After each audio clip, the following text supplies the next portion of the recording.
11ஆம் அதிகாரம். மேத்தியனாகிய தரியு அரசாண்ட 1ஆம் வருஷத்திலே நான் அவனை திடப்படுத்தவும் பலப்படுத்தவும் அவனுக்கு துணை நின்றேன். இப்போது நான் மெய்யான செய்தியை உனக்கு அறிவிப்பேன். இதோ, இன்னும் 3 ராஜாக்கள் பெர்சியாவில் எழும்புவார்கள். அதன் பின்பு 4ஆம் ராஜாவாயிருப்பவன் எல்லாரிலும் மகா ஐஸ்வர்ய சம்பன்னனாகி தன் ஐஸ்வர்யத்தினால் பலங்கொண்டு கிரேக்கு ராஜ்யத்துக்கு விரோதமாக சகலரையும் எழுப்பிவிடுவான். ஆனாலும் பராக்கிரமமுள்ள ஒரு ராஜா எழும்பி பிரபலமாய் ஆண்டு தனக்கு இஷ்டமானபடி செய்வான். அவன் எழும்பின பின்பு அவனுடைய ராஜ்யம் உடைந்து போய் வானத்தின் 4 திசைகளிலும் பகுக்கப்படும். ஆனாலும் அது அவனுடைய சந்ததியாருக்கு அல்ல, அவன் செய்த ஆளுகையின்படியும் அல்ல. அவனுடைய ராஜ்யம் பிடுங்கப்பட்டு அவனுடையவர்களல்லாத வேறே பேர்களிடமாய் தாண்டிப்போம். தென்றிசை ராஜா பலவானாயிருப்பான். ஆனாலும் அவனுடைய பிரபுக்களில் ஒருவன் அவனை பார்க்கிலும் பலவானாகி ஆளுவான். இவனுடைய ஆளுகை பலத்த ஆளுகையாயிருக்கும். அவர்கள் சில வருஷங்களுக்கு பின்பு ஒருவரோடொருவர் சம்பந்தம் பண்ணும்படிக்கு தென்றிசை ராஜாவின் குமாரத்தி வடதிசை ராஜாவினிடத்தில் வருவாள். ஆனாலும் அவளுக்கு புய பலம் இராமற்போம். அவனும் அவனுடைய புயமும் நிலை நிற்பதில்லை. அவளும் அவளை அழைத்து வந்தவர்களும் அவளை பெற்றவனும் அவளை அக்காலங்களில் பலப்படுத்தினவனும் ஒப்புக் கொடுக்கப்படுவார்கள். ஆனாலும் அவளுடைய வேர்களின் கிளையாகிய ஒருவன் தன் ஸ்தானத்தில் எழும்பி இராணுவத்தோடே வந்து வடதிசை ராஜாவின் அரணிப்புக்குள் பிரவேசித்து அவர்களை விரோதித்து அவர்களுடைய அதிபதிகளையும் அவர்களுடைய விலையேற பெற்ற வெள்ளியும் பொன்னுமாகிய பாத்திரங்களையும் அவர்களுடைய தெய்வங்களையும் கூட எகிப்துக்கு கொண்டு போய் சில வருஷங்கள் மட்டும் வடதிசை ராஜாவை பார்க்கிலும் நிலையாய் நிற்பான். தென்திசை ராஜா அவன் ராஜ்யத்துக்கு விரோதமாக வந்து தன் தேசத்துக்கு திரும்பி போவான். ஆனாலும் அவனுடைய குமாரர் யுத்தம் செய்ய எத்தனித்து திரளான சேனைகளை கூட்டுவார்கள். இவர்களில் ஒருவன் நிச்சயமாய் வந்து வெள்ளம் போல கடந்து திரும்பவும் தன்னுடைய அரண் மட்டும் யுத்தம் கலந்து சேருவான். அப்பொழுது தென்திசை ராஜா கடுங்கோபம் கொண்டு புறப்பட்டு போய் வடதிசை ராஜாவோடே யுத்தம் பண்ணுவான். இவன் பெரிய சேனையை ஏகமாய் நிறுத்துவான். ஆனாலும் இந்த சேனை அவன் கையில் ஒப்புக் கொடுக்கப்படும். அவன் இந்த சேனையை நீக்கின பின்பு அவனுடைய இருதயம் கர்வம் கொள்ளும். அவன் அநேகமாயிரம் பேரை மடிவிப்பான். ஆனாலும் பலங்கொள்ள மாட்டான். சில வருஷங்கள் சென்ற பின்பு வடதிசை ராஜா திரும்ப முந்தின சேனையிலும் பெரிதான சேனையைச் சேர்த்து மகா பெரிய சேனையோடும் வெகு சம்பத்தோடும் நிச்சயமாய் வருவான். அக்காலங்களில் தென்திசை ராஜாவுக்கு விரோதமாக அநேகர் எழும்புவார்கள். அப்பொழுது உன் ஜனத்திலுள்ள துண்டரிக்கக்காரரின் புத்திரர் தரிசனத்தை நிறைவேற்ற தங்களை உயர்த்துவார்கள். வடதிசை ராஜா வந்து கொத்தளம் போட்டு அரணான நகரங்களை பிடிப்பான். தென்திசை ராஜாவின் புயபலங்களும் அவன் தெரிந்து கொண்ட ஜனமும் நில்லாமற்போம். எதிர்க்கிறதற்கு பலன் இராது. ஆகையால் அவனுக்கு விரோதமாக வருகிறவன் தன் இஷ்டப்படி செய்வான். அவனுக்கு முன்பாக நிலை நிற்பவன் ஒருவனும் இல்லை. அவன் சிங்காரமான தேசத்தில் தங்குவான். எல்லாம் அவன் கைவசமாகும். தன் ராஜ்யத்தின் வல்லமையோடெல்லாம் தானும் தன்னோடே கூட செம்மை மார்க்கத்தாரும் வர இவன் தன் முகத்தை திருப்புவான். இப்படி செய்து கெடுதியுண்டாகும்படி அவனுக்கு ஒரு கன்னி பெண்ணை கொடுப்பான். ஆனாலும் அவளாலே ஸ்திரம் பெறான். அவள் அவன் பட்சத்தில் நில்லாள். பின்பு இவன் தன் முகத்தை தீவுகளுக்கு நேராக திருப்பி அநேகம் தீவுகளை பிடிப்பான். ஆனாலும் ஒரு சேனாபதி இவன் செய்கிற நிந்தையை ஒழிய பண்ணுவதுமல்லாமல் இவன் செய்த நிந்தையின் நிமித்தம் இவனுக்கு சரிக்கு சரி கட்டுவான். ஆகையால் தன் முகத்தை தன் தேசத்தின் அரண்களுக்கு நேராக திருப்புவான். அங்கே இடறி விழுந்து காணப்படாமற் போவான். செழிப்பான ராஜ்யத்தில் தண்டல்காரனை திரிய பண்ணுகிற ஒருவன் தன் ஸ்தானத்தில் எழும்புவான். ஆகிலும் சில நாளைக்குள் கோபமில்லாமலும் யுத்தமில்லாமலும் நாசமடைவான். அவன் ஸ்தானத்தில் அவமதிக்கப்பட்டவன் ஒருவன் எழும்புவான். இவனுக்கு ராஜ்யபாரத்தின் மேன்மையை கொடாதிருப்பார்கள். ஆனாலும் இவன் சமாதானமாய் நுழைந்து இச்சகம் பேசி ராஜ்யத்தை கட்டிக்கொள்ளுவான். பிரவாகமாய் வருகிற சேனைகள் இவனாலே பிரவாகமாய் முறிக்கப்படும். உடன்படிக்கையின் தலைவனும் முறிக்கப்படுவான். ஏனென்றால் அவனோடே சம்பந்தம் பண்ணின நாட்கள் முதல் அவன் சூதாய் நடந்து கொஞ்சம் ஜனங்களோடே புறப்பட்டு வந்து பெலங்கொள்ளுவான். தேசம் சுகவாழ்வோடும் சம்பூரணத்தோடும் இருக்கையில் அவன் உட்பிரவேசித்து தன் பிதாக்களும் தன் பிதாக்களின் பிதாக்களும் செய்யாததை செய்வான். கொள்ளையிட்டுச் சூறையாடி பொருளை அவர்களுக்கு இறைத்து பங்கிட்டு அரண்களுக்கு விரோதமாக தனக்குள் உபாயங்களை யோசிப்பான். சில காலம் மட்டும் இப்படி இருக்கும். பின்னும் தென்றிசை ராஜாவுக்கு விரோதமாக பெரிய சேனையோடே போர் செய்ய தன் வல்லமையையும் தன் ஸ்திரத்தையும் எழுப்புவான். அப்பொழுது தென்றிசை ராஜா மிகவும் பலத்த பெரிய இராணுவத்தோடே போய் யுத்தம் கலப்பான். ஆனாலும் அவர்கள் அவனுக்கு விரோதமாக துராலோசனை பண்ணியிருந்தபடியால் அவன் நிற்க மாட்டான். அவனுடைய போஜனங்களை சாப்பிடுகிறவர்கள் அவனை நாசப்படுத்துவார்கள். ஆகையால் அவனுடைய இராணுவம் பிரபாகமாய் வரும். அநேகர் கொலையுண்டு விழுவார்கள். இந்த 2 ராஜாக்களின் இருதயமும் தீமை செய்ய நினைக்கும். ஒரே பந்தியிலிருந்து பொய் பேசுவார்கள். ஆனாலும் அது வாய்ப்பதில்லை. குறித்த காலத்துக்கு முடிவு இன்னும் நிறுத்தி வைக்கப்பட்டிருக்கும். அவன் மகா சம்பத்தோடே தன் தேசத்துக்கு திரும்பி தன் இருதயத்தை பரிசுத்த உடன்படிக்கைக்கு விரோதமாக வைத்து அதற்கானதை செய்து தன் தேசத்துக்கு திரும்பி போவான். குறித்த காலத்திலே திரும்பவும் தென் தேசத்திற்கு வருவான். ஆனாலும் அவனுடைய பின்னடபடி முன்னடபடியைப் போல் இராது. அவனுக்கு விரோதமாக கித்தீமின் கப்பல்கள் வரும். அதனால் அவன் மனநோவடைந்து திரும்பி போய் பரிசுத்த உடன்படிக்கைக்கு விரோதமாக குரோதங்கொண்டு அதற்கானதை செய்து பரிசுத்த உடன்படிக்கையை தள்ளினவர்களை அனுசரிப்பான். ஆனாலும் அவனிடத்திலிருந்து புறப்பட்ட சேனைகள் எழும்பி அரணான பரிசுத்த ஸ்தலத்தை பரிசுத்த குலைச்சலாக்கி அன்றாட பலியை நீக்கி பாழாக்கும் அருவருப்பை அங்கே வைப்பார்கள். உடன்படிக்கைக்கு துரோகிகளாயிருக்கிறவர்களை இச்சகப் பேச்சுகளினால் கள்ள மார்க்கத்தாராக்குவான். தங்கள் தேவனை அறிந்திருக்கிற ஜனங்கள் திடங்கொண்டு அதற்கேற்றபடி செய்வார்கள். ஜனங்களில் அறிவாளிகள் அநேகருக்கு அறிவை உணர்த்துவார்கள். அநேக நாள் மட்டும் பட்டயத்தினாலும் அக்கினியினாலும் சிறையிருப்பினாலும் கொள்ளையினாலும் விழுவார்கள். இப்படி அவர்கள் விழுகையில் கொஞ்சம் ஒத்தாசையால் சகாயமடைவார்கள். அப்பொழுது அநேகர் இச்சக வார்த்தைகளோடே அவர்களை ஒட்டிக்கொள்வார்கள். அறிவாளிகளை புடமிடுகிறதற்கும் சுத்திகரிக்கிறதற்கும் வெண்மையாக்குகிறதற்கும் அவர்களில் சிலர் விழுவார்கள். முடிவு கால பரியந்தம் இப்படி இருக்கும். குறித்த காலம் வர இன்னும் நாள் செல்லும். ராஜா தனக்கு இஷ்டமானபடி செய்து தன்னை உயர்த்தி எந்த தேவனிலும் தன்னை பெரியவனாக்கி தேவாதி தேவனுக்கு விரோதமாக ஆச்சரியமான காரியங்களை பேசுவான். கோபம் தீருமட்டும் அவனுக்கு கைகூடி வரும். நிர்ணயிக்கப்பட்டது நடந்தேறும்.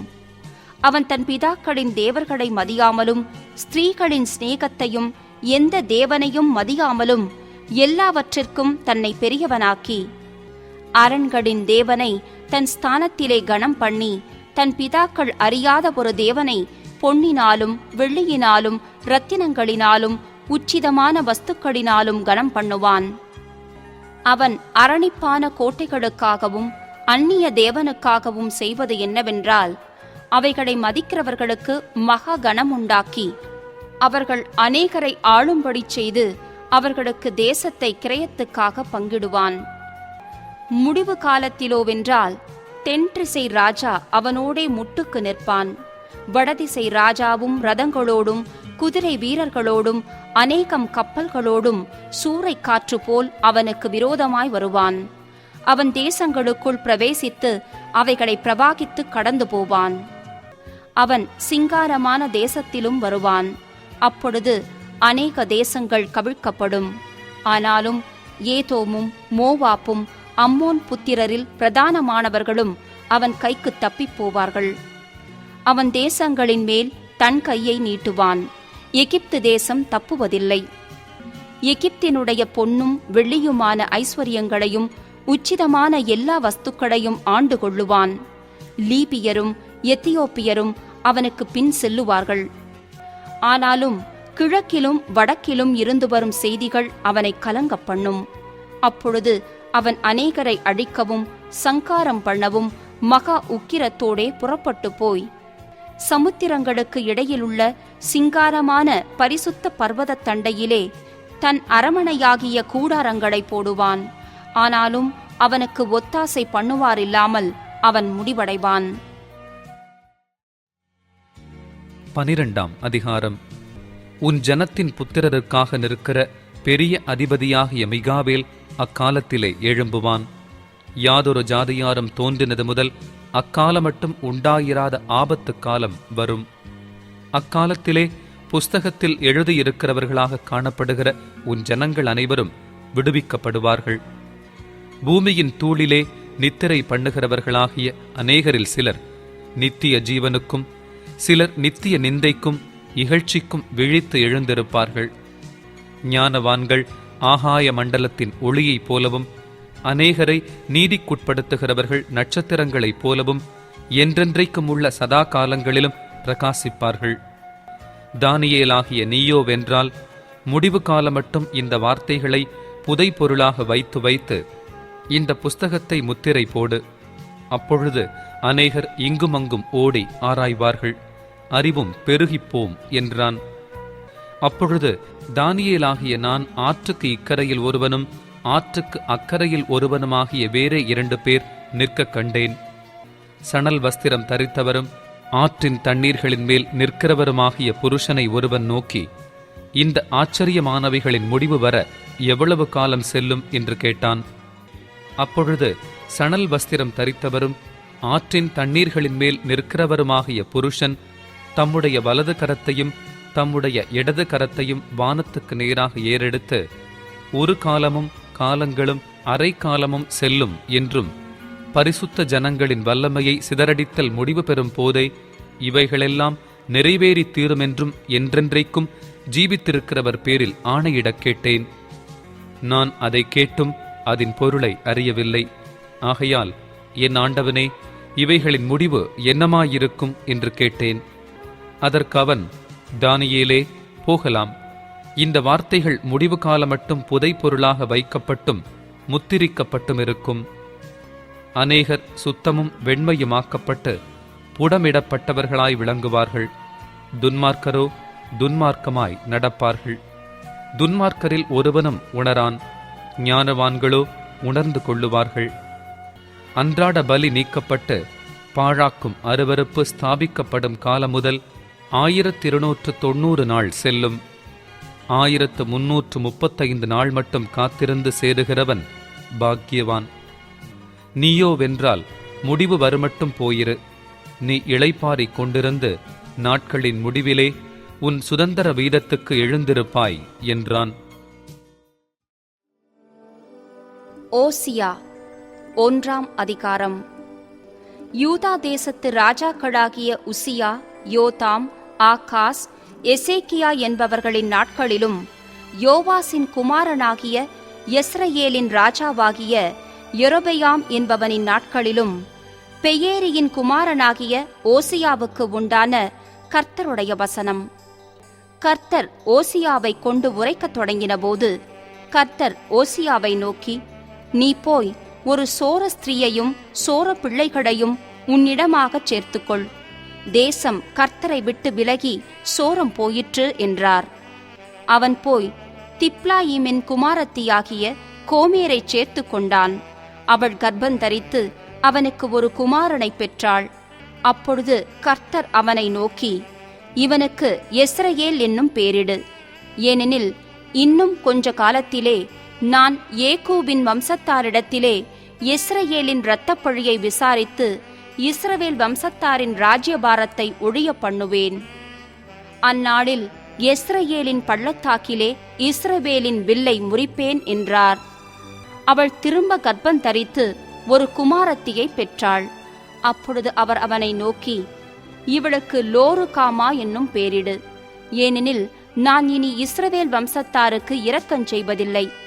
நான் அவர்களை முழுவதும் அகற்றி விடுவேன். யூதாவின் வம்சத்தாருக்கோ நான் இரக்கஞ் செய்வேன். வில்லினாலும் பட்டயத்தினாலும் யுத்தத்தினாலும் குதிரைகளினாலும் குதிரை வீரரினாலும் நான் அவர்களை ரட்சியாமல் அவர்களுடைய தேவனாகிய கர்த்தராலே அவர்களை ரட்சிப்பேன் என்றார். அவள் லோருகாமாவை முளைமறக்க பண்ணின பிற்பாடு கர்ப்பம் தரித்து ஒரு குமாரனை பெற்றாள். அப்பொழுது அவர், இவனுக்கு லோக்கம்மி என்னும் பேரிடு, ஏனெனில் நீங்கள் என் ஜனமல்ல, நான் உங்கள் தேவனாயிருப்பதில்லை. என்றாலும் இஸ்ரவேல் புத்திரரின் தொகை அளக்கவும் எண்ணவும் கூடாத கடற்கரை மணலைப் போலிருக்கும். நீங்கள் என் ஜனமல்ல என்று அவர்களுக்கு சொல்வதற்கு பதிலாக நீங்கள் ஜீவனுள்ள தேவனுடைய பிள்ளைகள் என்று அவர்களுக்கு சொல்லப்படும். அப்பொழுது யூதா புத்திரரும் இஸ்ரவேல் புத்திரரும் ஏகமாய் கூட்டப்பட்டு தங்களுக்கு ஒரே அதிபதியை ஏற்படுத்தி தேசத்திலிருந்து புறப்பட்டு வருவார்கள். யெஸ்ரயேலின் நாள் பெரிதாயிருக்கும். 2ஆம் அதிகாரம். உங்கள் சகோதரரை பார்த்து அம்மி என்றும் உங்கள் சகோதரிகளை பார்த்து ருகாமா என்றும் சொல்லுங்கள். உங்கள் தாயோடே வழக்காடுங்கள். அவள் எனக்கு மனைவியும் அல்ல, நான் அவளுக்கு புருஷனும் அல்ல. அவள் தன் வேசித்தனங்களை தன் முகத்தினின்றும் தன் விபச்சாரங்களை தன் ஸ்தனங்களின் நடுவினின்றும் விலக்கி போட கடவள். இல்லாவிட்டால் நான் அவளை நிர்வாணமாக உரிந்து அவள் பிறந்த நாளில் இருந்த வண்ணமாக அவளை நிறுத்தி அவளை அந்தர வெளியைப் போலாக்கி அவளை வறண்ட பூமியைப் போல் விட்டு அவளை தாகத்தால் சாகப் பண்ணுவேன். அவளுடைய பிள்ளைகள் சோரப் பிள்ளைகளாகையால் அவர்களுக்கு இறங்காதிருப்பேன். அவர்களுடைய தாய் சோரம் போனாள். அவர்களை கர்ப்பந்தரித்தவள் லட்சையான காரியங்களை செய்தாள். அப்பத்தையும் தண்ணீரையும் ஆட்டு மயிரையும் பஞ்சையும் எண்ணெயையும் பானங்களையும் கொடுத்து வருகிற என் நேசர்களை பின்பற்றி போவேன் என்றாள். ஆகையால் இதோ, நான் உன் வழியை முள்ளுகளினால் அடைப்பேன். அவள் தன் பாதைகளை கண்டுபிடிக்க கூடாதபடிக்கு மதிலை எழுப்புவேன். அவள் தன் நேசர்களை பின்தொடர்ந்தும் அவர்களை சேருவதில்லை, அவர்களை தேடியும் கண்டுபிடிப்பதில்லை. அப்பொழுது அவள், நான் என் முந்தின புருஷனிடத்துக்கு திரும்பி போவேன். இப்பொழுது இருக்கிறதை பார்க்கிலும் அப்பொழுது எனக்கு நன்மையாயிருந்தது என்பாள். தனக்கு நான் தானியத்தையும் திராட்சரசத்தையும் எண்ணெயையும் கொடுத்தவரென்றும் தனக்கு நான் வெள்ளியையும் பொன்னையும் பெருகப் பண்ணினவரென்றும் அவள் அறியாமற் போனாள். அவைகளை அவர்கள் பாகாலுடையதாக்கினார்கள். ஆதலால் நான் என் தானியத்தை அதன் காலத்திலும் என் திராட்சரசத்தை அதன் காலத்திலும் திரும்ப எடுத்துக்கொண்டு அவளுடைய நிர்வாணத்தை மூடுகிறதற்கு நான் கொடுத்திருந்த ஆட்டு மயிரையும் சணலையும் திரும்ப பிடுங்கிக் கொள்ளுவேன். இப்போதும் அவளுடைய நேசர்களின் கண்களுக்கு முன்பாக அவளுடைய அவலட்சணத்தை வெளிப்படுத்துவேன். ஒருவரும் அவளை என் கைக்கு நீங்களாக்கி விடுவிப்பதில்லை. அவளுடைய எல்லா மகிழ்ச்சியையும் அவளுடைய பண்டிகைகளையும் அவளுடைய மாதப் பிறப்புகளையும் அவளுடைய ஓய்வு நாட்களையும் சபை கூடுகிற அவளுடைய எல்லா ஆசரிப்புகளையும் ஒழிய பண்ணுவேன். என் நேசர்கள் எனக்கு கொடுத்த பணயம் என்று அவள் சொன்ன அவளுடைய திராட்சச் செடிகளையும் அவளுடைய அத்தி மரங்களையும் நான் பாழாக்கி அவைகளை காடாய் போக பண்ணுவேன். காட்டு மிருகங்கள் அவைகளை தின்னும். அவள் பாகால்களுக்கு தூபம் காட்டி தன் நெற்றிப் பட்டங்களினாலும் தன் ஆபரணங்களினாலும் தன்னை சிங்காரித்துக் கொண்டு தன் நேசரை பின்தொடர்ந்து என்னை மறந்து போன நாட்களின் நிமித்தம் அவளை விசாரிப்பேன் என்று கர்த்தர் சொல்லுகிறார். ஆயினும் இதோ, நான் அவளுக்கு நயங்காட்டி அவளை வனாந்தரத்தில் அழைத்து கொண்டு போய் அவளோடே பட்சமாய் பேசி அவ்விடத்திலிருந்து அவளுக்கு அவளுடைய திராட்சத் தோட்டங்களையும் நம்பிக்கையின் வாசலாக ஆகோரின் பள்ளத்தாக்கையும் கொடுப்பேன். அப்பொழுது அவள் அங்கே தன் இளவயதின் நாட்களிலும் தான் எகிப்து தேசத்திலிருந்து வந்த நாளிலும் பாடினது போல் பாடுவாள். அக்காலத்தில் நீ என்னை இனி பாகாலி என்று சொல்லாமல் ஈஷி என்று சொல்லுவாய் என்று கர்த்தர் உரைக்கிறார். பாகால்களுடைய நாமங்களை அவள் வாயிலிருந்து அற்றுப்போக பண்ணுவேன். இனி அவைகளின் பெயரைச் சொல்லி அவைகளை நினைக்கிற நினைப்பும் இல்லாமற் போகும். அக்காலத்தில் நான் அவர்களுக்காக காட்டு மிருகங்களோடும் ஆகாயத்து பறவைகளோடும் பூமியிலே ஊரும் பிராணிகளோடும் ஒரு உடன்படிக்கை பண்ணி வில்லையும் பட்டயத்தையும் யுத்தத்தையும் தேசத்திலே இராதபடிக்கு முறித்து அவர்களை சுகமாய் படுத்து கொண்டிருக்க பண்ணுவேன். நித்திய விவாகத்துக்கென்று உன்னை எனக்கு நியமித்துக் கொள்ளுவேன். நீதியும் நியாயமும் கிருபையும் உருக்க இரக்கமுமாய் உன்னை எனக்கு நியமித்துக் கொள்ளுவேன். உண்மையாய் உன்னை எனக்கு நியமித்துக் கொள்ளுவேன். நீ கர்த்தரை அறிந்து கொள்ளுவாய். அக்காலத்தில் நான் மறுமொழி கொடுப்பேன் என்று கர்த்தர் சொல்லுகிறார். நான் வானங்களுக்கு மறுமொழி கொடுப்பேன், அவைகள் பூமிக்கு மறுமொழி கொடுக்கும். பூமி தானியத்துக்கும் திராட்சரசத்துக்கும் எண்ணெய்க்கும் மறுமொழி கொடுக்கும். இவைகள் எஸ்ரயேலுக்கும் மறுமொழி கொடுக்கும். நான் அவளை எனக்கென்று பூமியிலே விதைத்து இரக்கம் பெறாதிருந்தவளுக்கு இறங்குவேன். என் ஜனமல்லாதிருந்தவர்களை நோக்கி, நீ என் ஜனமென்று சொல்லுவேன், அவர்கள் என் தேவனே என்பார்கள் என்றார். 3ஆம் அதிகாரம். பின்பு கர்த்தர் என்னை நோக்கி, அந்நிய தேவர்களை மதித்து திராட்சரசமுள்ள பாத்திரங்களை விரும்புகிறவர்களான இஸ்ரவேல் புத்திரர் பேரில் கர்த்தர் வைத்திருக்கிற அன்புக்கு ஒப்பாக நீ இன்னும் போய் தன் நேசரால் நேசிக்கப்பட்டவளும் விபச்சாரியுமான ஒரு ஸ்திரீயை நேசித்துக்கொள் என்று சொன்னார். அப்பொழுது நான் அவளை எனக்கு 15 வெள்ளிக்காசுக்கும் 1.5 கலம் வார்கோதுமைக்கும் கொண்டு அவளை நோக்கி, நீ வேசித்தனம் பண்ணாமலும் ஒருவனையும் சேராமலும் அநேக நாள் எனக்காக காத்திரு, உனக்காக நானும் காத்திருப்பேன் என்றேன். இஸ்ரவேல் புத்திரர் அநேக நாள் ராஜா இல்லாமலும் அதிபதி இல்லாமலும் பலி இல்லாமலும் சிலை இல்லாமலும் ஏபோத் வஸ்திரம் இல்லாமலும் தேராபீம் இல்லாமலும் இருப்பார்கள். பின்பு இஸ்ரவேல் புத்திரர் திரும்பி தங்கள் தேவனாகிய கர்த்தரையும் தங்கள் ராஜாவாகிய தாவீதையும் தேடி கடைசி நாட்களில் கர்த்தரையும் அவருடைய தயவையும் நாடி அஞ்சிக்கையாய் வருவார்கள். 4ஆம் அதிகாரம். இஸ்ரவேல் புத்திரரே, கர்த்தருடைய வார்த்தையை கேளுங்கள். தேசத்து குடிகளோடே கர்த்தருக்கு வழக்கு இருக்கிறது. அதேனென்றால் தேசத்திலே உண்மையும் இல்லை, இரக்கமும் இல்லை, தேவனை பற்றிய அறிவும் இல்லை. பொய்யாணையிட்டு பொய் சொல்லி கொலை செய்து திருடி விபச்சாரம் பண்ணி மிஞ்சி மிஞ்சி போகிறார்கள். இரத்தப் பழிகளோடே இரத்தப் பழிகள் சேருகிறது. இது நிமித்தம் தேசம் புலம்பும். அதில் குடியிருக்கிற அனைவரோடும் கூட மிருக ஜீவன்களும் ஆகாயத்து பறவைகளும் தொய்ந்து போகும். கடலின் மச்சங்களும் வாரிக்கொள்ளப்படும். ஆகிலும் ஒருவனும் நியாயத்தை காண்பிக்கவும் ஒருவனும் அவர்களை கடிந்து கொள்ளவும் கூடாது. உன் ஜனங்கள் ஆசாரியனோடே வழக்காடுகிறவர்களைப் போல இருக்கிறார்கள். ஆகையால் நீ பகலிலே இடறி விழுவாய், இரவிலே உன்னோடே கூட தீர்க்கதரிசியும் இடறி விழுவான். உன் தாயை நான் சங்காரம் பண்ணுவேன். என் ஜனங்கள் அறிவில்லாமையினால் சங்காரமாகிறார்கள். நீ அறிவை வெறுத்தாய். ஆகையால் நீ என் ஆசாரியனாயிராதபடிக்கு நானும் உன்னை வெறுத்து விடுவேன். நீ உன் தேவனுடைய வேதத்தை மறந்தாய். ஆகையால் நானும் உன் பிள்ளைகளை மறந்து விடுவேன். அவர்கள் எவ்வளவாய் பெருகினார்களோ அவ்வளவாய் எனக்கு விரோதமாய் பாவம் செய்தார்கள். அவர்களுடைய மகிமையை லட்சையாக மாறப் பண்ணுவேன். அவர்கள் என் ஜனத்தின் பாவத்தை தின்று அவர்களுடைய அக்கிரமத்தின் பேரில் பசிதாகமாயிருக்கிறார்கள். ஆதலால் ஜனங்களுக்கு எப்படியோ ஆசாரியனுக்கும் அப்படியே. அவர்கள் வழிகளின்படி நான் அவர்களை விசாரித்து அவர்கள் கிரியைகளின்படி அவர்களுக்கு பலனளிப்பேன். அவர்கள் கர்த்தரை மதியாமலிருக்கிறபடியினால் அவர்கள் தின்றாலும் திருப்தி அடையாதிருப்பார்கள். அவர்கள் வேசித்தனம் பண்ணினாலும் பலுகாதிருப்பார்கள். வேசித்தனமும் திராட்சரசமும் மதுபானமும் இருதயத்தை மயக்கும். என் ஜனங்கள் கட்டையினிடத்தில் ஆலோசனை கேட்கிறார்கள். அவர்களுடைய கோல் அவர்களுக்கு செய்தியை அறிவிக்கும் என்றிருக்கிறார்கள். வேசித்தன ஆவி அவர்களை வழி தப்பித் திரிய பண்ணிற்று. அவர்கள் தங்கள் தேவனுக்கு கீழ்ப்பட்டிராமல் சோரமார்க்கம் போனார்கள்.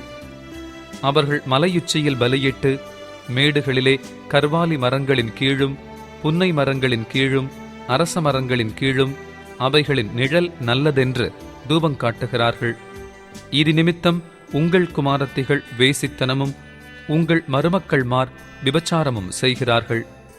உங்கள் குமாரத்திகள் வேசித்தனம் செய்கிறது நிமித்தமும் உங்கள் மருமக்கள்மார் விபச்சாரம் செய்கிறது நிமித்தமும் நான் அவர்களை தண்டியாமலிருப்பேனோ?